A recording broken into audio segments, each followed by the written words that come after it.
भक्त जनों, आज आप सुने आषाढ़ शुक्ल पक्ष की पद्मा देवसायनी एकादशी व्रत कथा। धर्मराज युधिष्ठिर ने कहा, हे केशव, आषाढ़ शुक्ल एकादशी का क्या नाम है? इस व्रत के करने की विधि क्या है और किस देवता का पूजन किया जाता है? श्री कृष्णा कहने लगे, हे युधिष्ठिर, जिस कथा को ब्रह्मा जी ने नारद जी से कहा था वही मैं तुमसे कहता हूँ।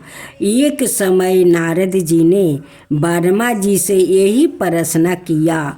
तब ब्रह्मा जी ने उत्तर दिया कि हे नारद, तुमने कलियुग जीवों के उद्धार हेतु अत्यंत उत्तम प्रश्न किया है, क्योंकि एकादशी व्रत सब व्रतों से श्रेष्ठ है।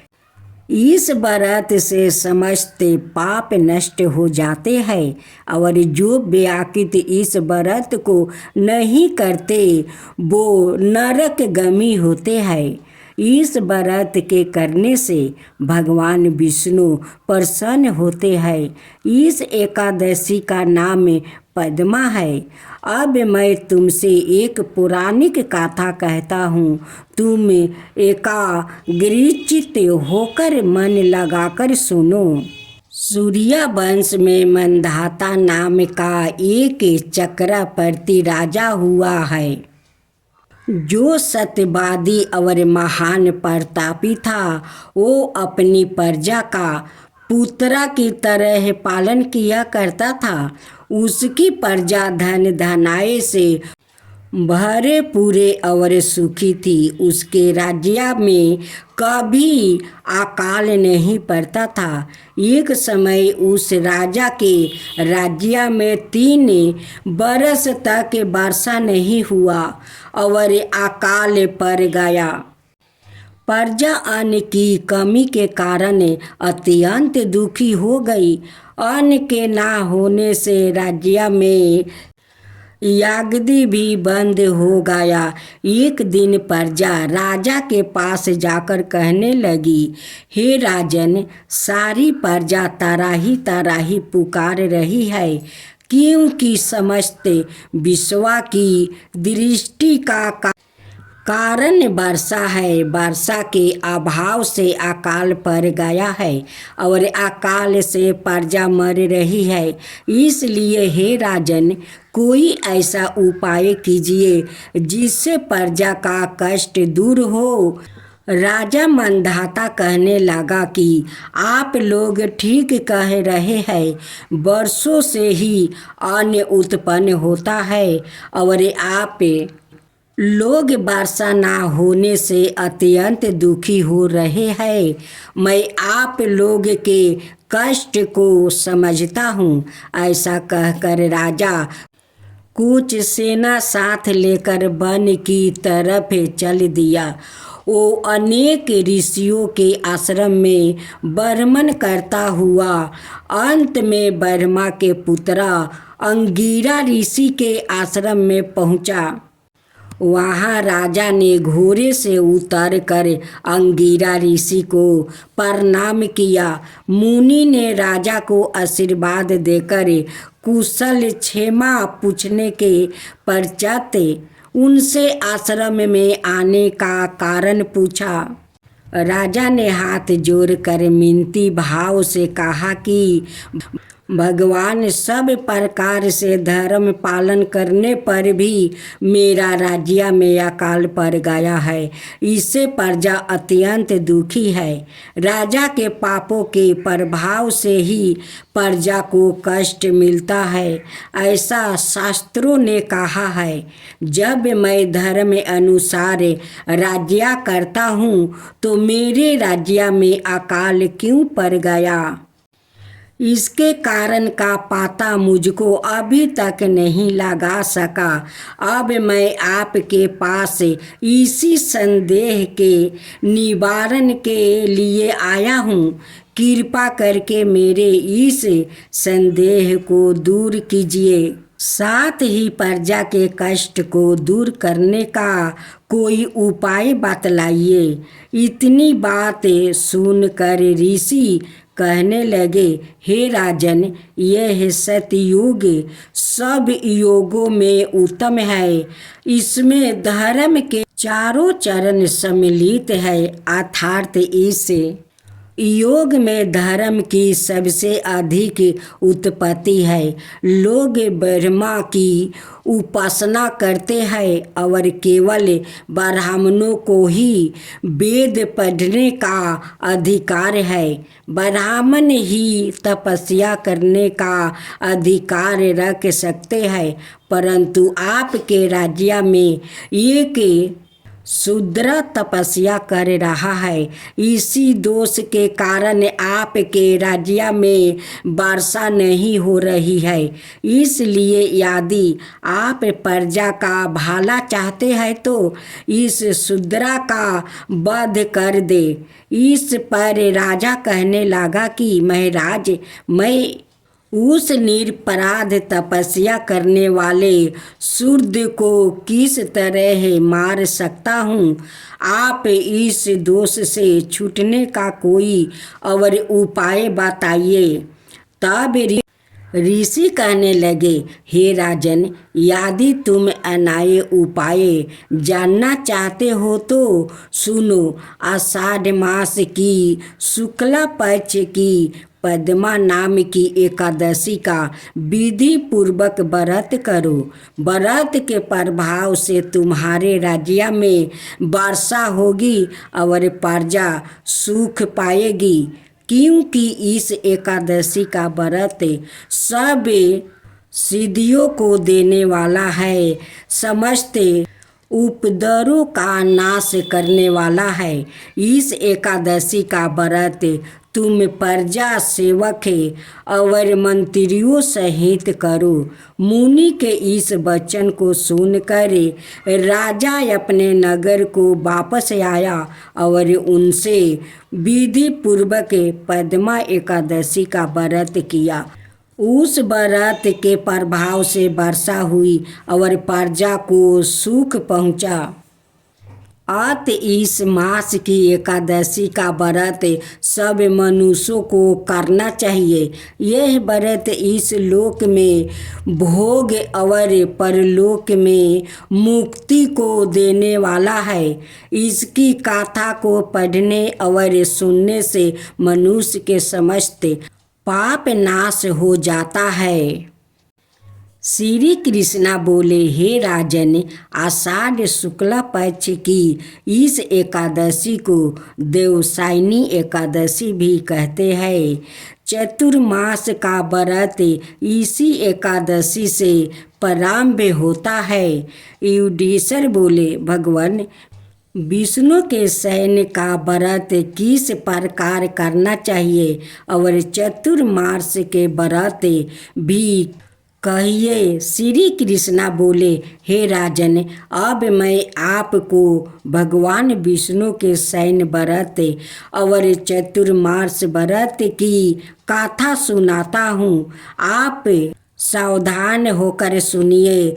जब सूर्य कर्क राशि में आता है तो भगवान को शयन कराते हैं, और जब तुला राशि में आता है तब भगवान को जगाते हैं। अधिक मास के आने पर भी यह विधि इसी प्रकार चलती है। इसके सिवा और महीने में ना तो शयन करना चाहिए ना जगना ही चाहिए। आषाढ़ मास की एकादशी का विधिवत व्रत करना चाहिए। उस दिन विष्णु भगवान की चतुर्भुजी सोने की मूर्ति बनाकर चतुर्मास व्रत के नियम का संकल्प करना चाहिए।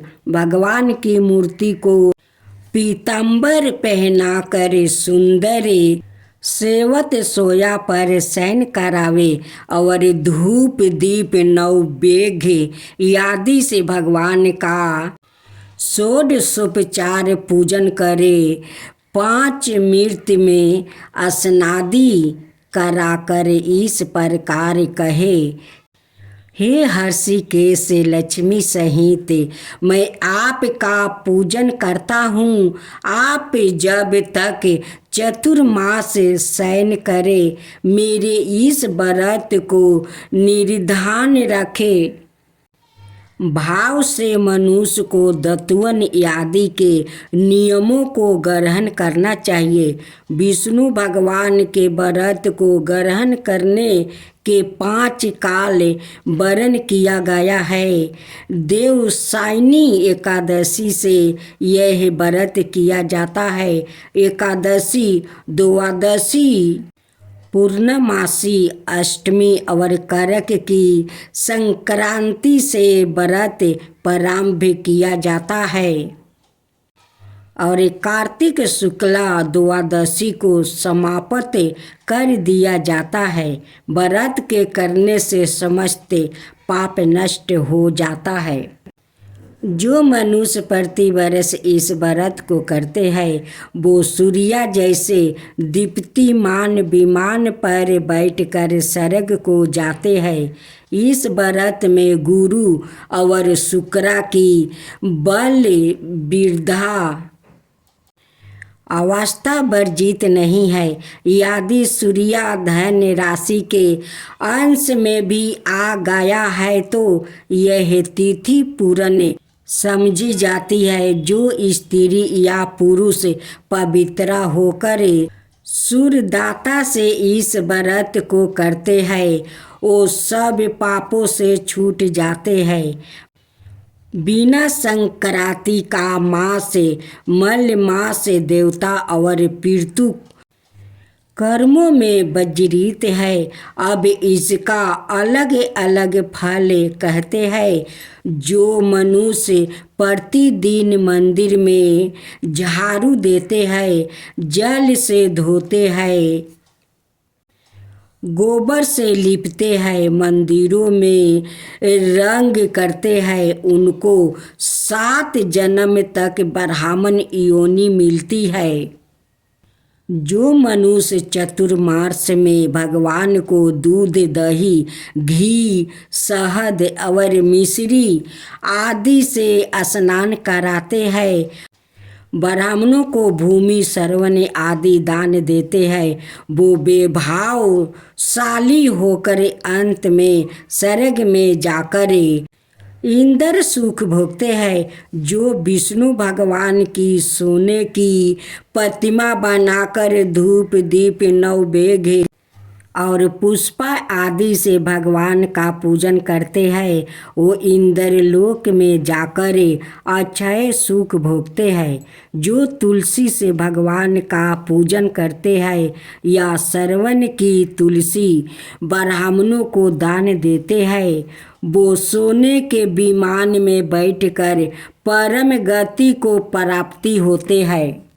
जो मनुष्य भगवान को गूगल की धूप और दीप अर्पण करते हैं उनको अनेक प्रकार की संपत्ति मिलती है और वो जन्म जन्मांतर के लिए धनाए हो जाते हैं। जो मनुष्य चतुर्मास में पीपल के वृक्ष के और भगवान विष्णु की परिक्रमा करते हैं, पूजा करते हैं, उनको विष्णु लोक की प्राप्ति होती है।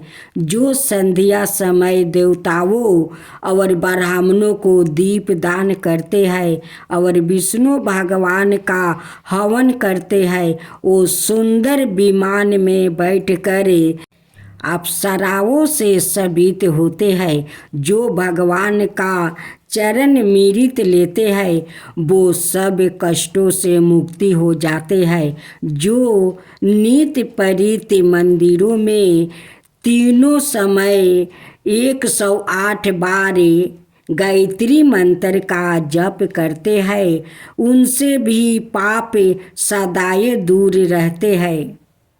जो गायत्री का ध्यान और जप करते हैं उन्हें व्यास भगवान प्रसन्न होते हैं। इसके उद्यापनों में शास्त्र की पुस्तक दान दी जाती है। जो पुराने धर्म शास्त्र को पढ़ते या सुनते हैं, वस्त्र और श्रवण सहित ब्राह्मणों को दान देते हैं, वो दानी, ध्यानी, ज्ञानी और कार्तिकवान होते हैं। जो मनुष्य विष्णु या शिव का स्मरण करते हैं अथवा उनकी सोने की मूर्ति दान करते हैं, साथ ही प्रार्थना करते हैं, हे शिव, आपने त्रिपुर नाम का दैत्य को मारा है, मेरे दोष को भस्म करके मुझको सर्द गुण दीजिए। वो पापों से रहित होकर धन्यवान गुणवान हो जाते हैं। जो नित्य कर्म के पश्चात सूर्य को अर्घ देते हैं और व्रत की समाप्ति पर श्रवण लाल वस्त्र और गौदान करते हैं या अरोगता पूर्ण आहु और कीर्ति, धन और बल पाते हैं। चतुर्मास में जो मनुष्य गायत्री मंत्र द्वारा तिल से होम करते हैं और समाप्ति पर दान करते हैं, उनके समस्त पाप नष्ट होकर निरोग शरीर मिलता है और सुपुत्र संतान मिलती है। जो मनुष्य अन्न से हवन करते हैं और समाप्त हो जाने पर घी का घूंट भर कर वस्त्र सहित दान करते हैं, वो ईश्वरशाली होकर ब्रह्मा के समान भोग भोगते हैं और उनके शत्रुओं का नाश होता है। जो पीपल का पूजन करते हैं और अंत में श्रवण सहित वस्त्रों का दान करते हैं, वो सब पाप से छुटकारा पाते हैं, भगवान के भक्त हो जाते हैं। और जो मनुष्य तुलसी जी को धारण करते हैं और अंत में भगवान विष्णु के नियमित ब्राह्मणों को दान करते हैं, वो विष्णु लोक को जाते हैं। जो मनुष्य चतुर्मास में व्रत करते हैं, वो भगवान के शयन के उपरांत उनके मस्तक पर नित्य प्रतीत दुर्वा चढ़ाते हैं और अंत में श्रवण की दुर्वा दान करते हैं, वो भी वैकुंठ लोक को जाते हैं। और जो दान करते हुए इस प्रकार स्तुति करते हैं कि हे दुर्वा, तुम जीरा भांति इस पृथ्वी पर शंखाओं सहित फैली हुई हो, उसी प्रकार मुझे भी अजर अमर संतान दो। इस प्रकार स्तुति करके सोने की दुर्वा ब्राह्मण को दान कर दे। ऐसा करने वाले मनुष्य सब पापों से छूट जाते हैं और अंत में उनको स्वर्ग लोक की प्राप्ति हो जाती है। जो भगवान विष्णु और शिव के मंदिर में जाकर जागरण और शिव गान गाते हैं, वो भी स्वर्ग को प्राप्ति होते हैं। जो चतुर्मास व्रत में उत्तम ध्वनि वाला घंटा दान करते हैं, उनको यह प्रार्थना करनी चाहिए, हे भगवान, हे जगत पीते, आप पापों के नाश करने वाला है। आप मेरे करने योग्य कर्मों को और ना करने योग्य पापों के करने से जो पाप उत्पन्न हुए हैं, उनको नष्ट कर दीजिए। व्रत की समाप्ति पर जो गायों का या एक ही कपिला गाय का दान करते हैं, वस्त्र दान करते हैं अथवा जो नित्य प्रति ब्राह्मणों को नमस्कार करते हैं वो धन धनाए होते हैं, उनका जीवन सफल हो जाता है। साथ ही समाप्त पापों से छूट जाते हैं। चतुर्मास में जो ब्राह्मणों को भोजन कराते हैं उनकी आहु और लक्ष्मी की वृद्धि होती है। जो मनुष्य श्रवण का सूर्या बनाकर ब्राह्मणों को दान देते हैं उसका फल 100 जगों के समान होता है।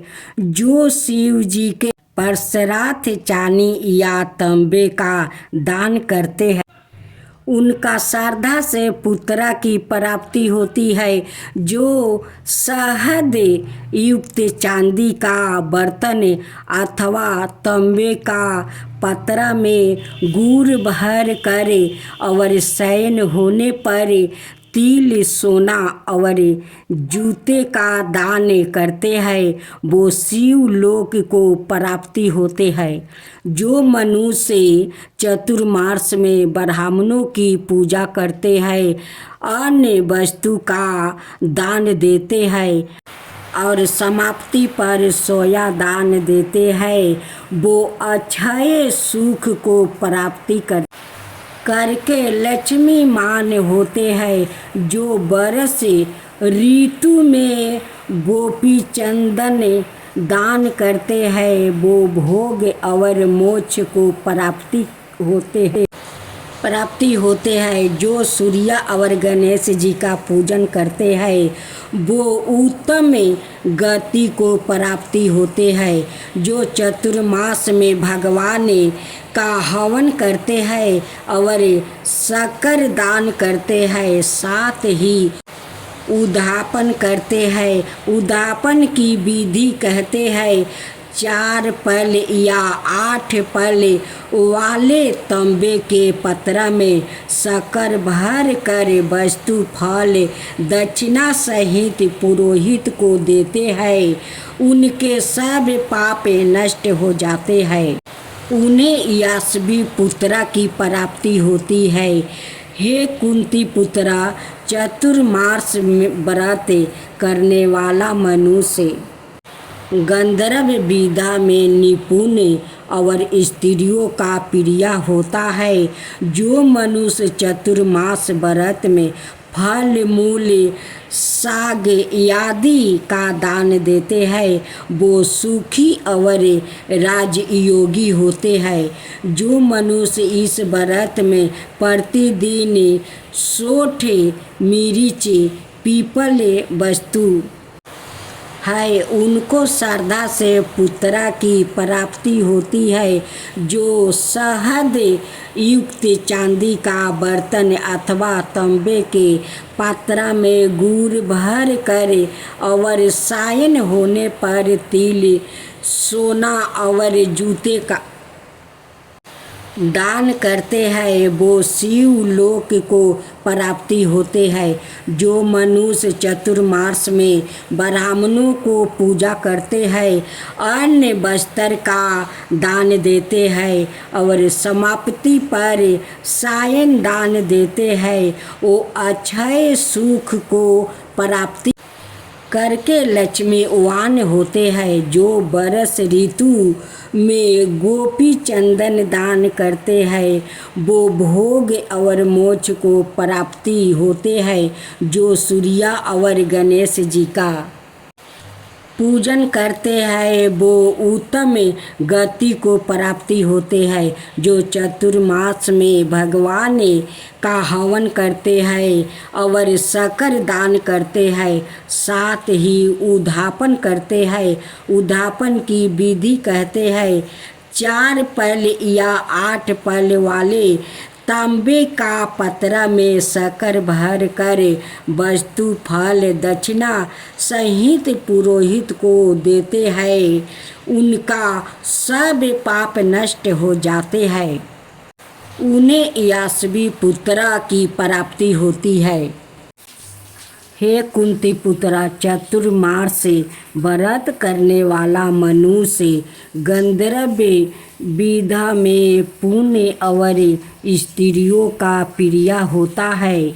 जो मनुष्य चतुर्मास व्रत में फल मूल साग आदि का दान देते हैं, वो सुखी और राजयोगी होते हैं।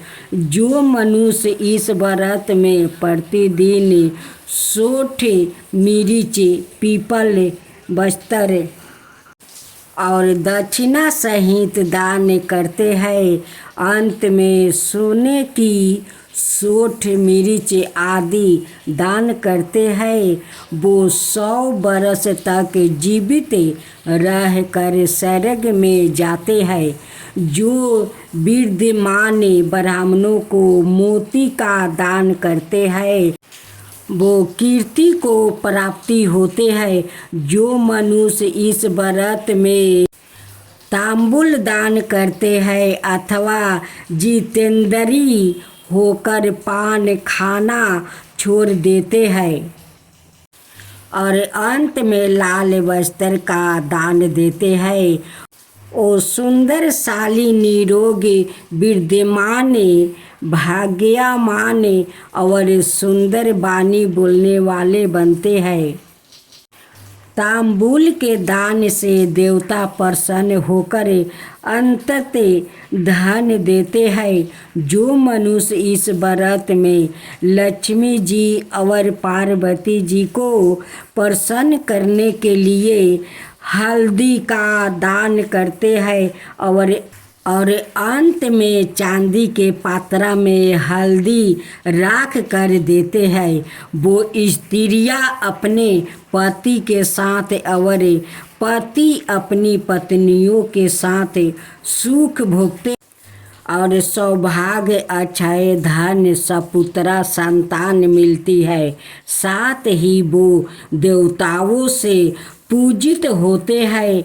जो शिव और पार्वती जी के परस्तार्थ ब्राह्मण स्त्री और पुरुष का पूजन कर दक्षिणा, वस्त्र और स्वर्ण दान करते हैं और उद्यापन में शिव स्वर्ण प्रतिमा बनाकर दान देते हैं, बैल का दान करते हैं और मीठा भोजन भूखों को कराते हैं, उन्हें संपत्ति और कीर्ति मिलती है।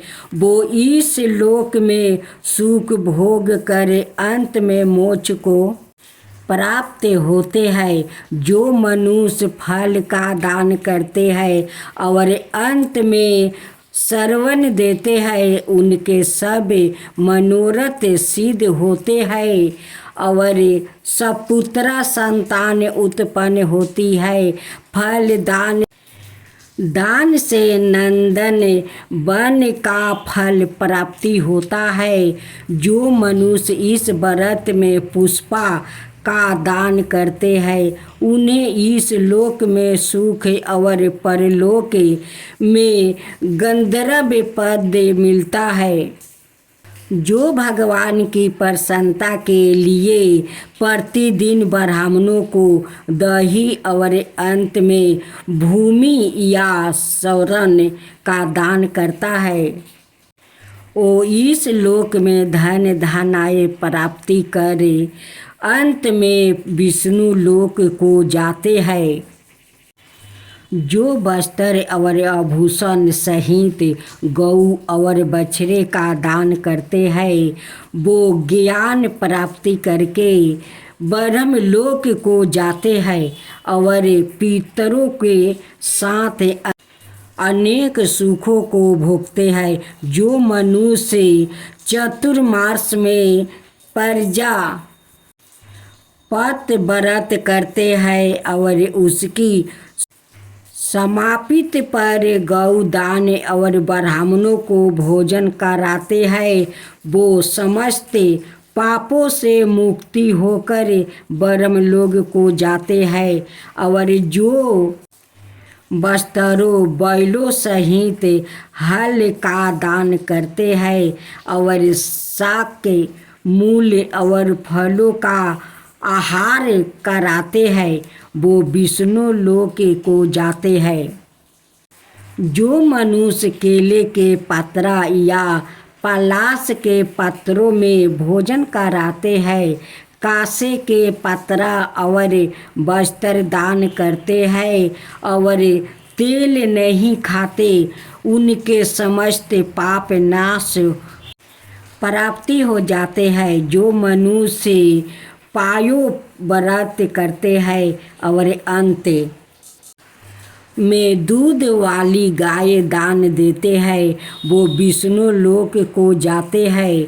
चतुर्मास व्रत के प्रभाव से बर्मा घाती सुरापान करने वाले असत्य भाषण करने वाला स्त्री घाती, किसी व्रत में विघ्न डालने वाला, आज्ञा से गमन करने वाला, विधवा के शील को भंग करने, ब्राह्मणी और चंडालनी के साथ भोग करने वाला, इन सब के पापों को चतुर्मास व्रत नष्ट कर देता है।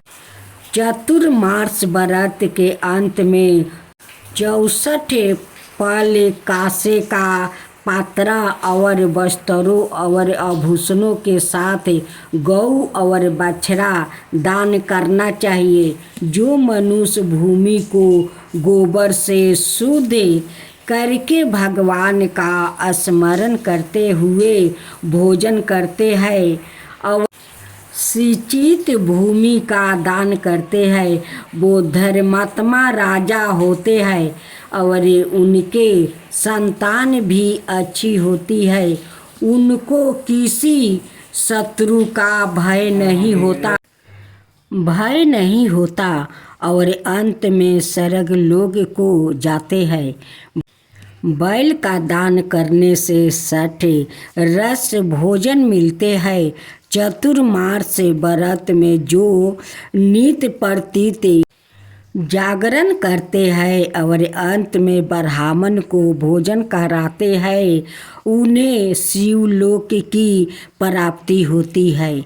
जो एक समय भोजन करते हैं और अंत में निराहार रहते हैं और भूखों को भोजन कराते हैं, भक्ति पूर्वक भगवान का पूजन करते हैं, भगवान के शयन करने पर भूमि पर सोते हैं, जो मैथुन नहीं करते वो यास्वी लक्ष्मीवान होकर स्वर्ग में जाते हैं। जो सपरिवार चावल या जौ का भोजन करते हैं और जो तेल नहीं लगाते हैं, अंत में कासे या मिट्टी के पात्र में तेल भर कर दान करते हैं, अथवा जो शाक नहीं खाते, अंत में चांदी के पात्र को बस्तर में लपेट कर या 10 प्रकार के सागों के भर कर वेद पाठी ब्राह्मणों को देते हैं। वो सब शिवलोक में जाकर कीर्ति प्राप्ति करते हैं। जो मनुष्य गेहूँ छोड़ने का नियम करते हैं और व्रत के अंत में सोने के गेहूँ बनाकर दान देते हैं और जो व्रत में इंद्रियों का दमन करते हैं, उन्हें अवश्य मेध ज्ञान का फल प्राप्ति होता है। जो मनुष्य श्रवण में साग, भादो में दही, आश्विन में दूध और कार्तिक में दाल का त्याग करते हैं, वो निरोग और स्वस्थ रहते हैं। जो मीठा खाटा करवा पदार्थ त्याग देते हैं, वो समस्त दुर्गुणों से छूट जाते हैं। जो भगवान का स्मरण करते हैं और जो मनुष्य पुष्पा आदि का त्याग कर देते हैं, वो स्वर्ग को जाते हैं। जो चंद्रायन आदि व्रत करते हैं, जो एक मात्रा दूध का ही भोजन करते हैं, वो ब्राह्मण लोक को प्राप्ति होते हैं और उनका वंश प्रलय तक रहता है। जिस दिन भगवान उठते हैं उस दिन ब्राह्मणों को वस्तु का दान और भोजन कराना चाहिए। यह सब दान सुपुत्रा को देने चाहिए। कुपुत्रा को दान देने और लेने वाला दोनों ही नरकगामी होता है।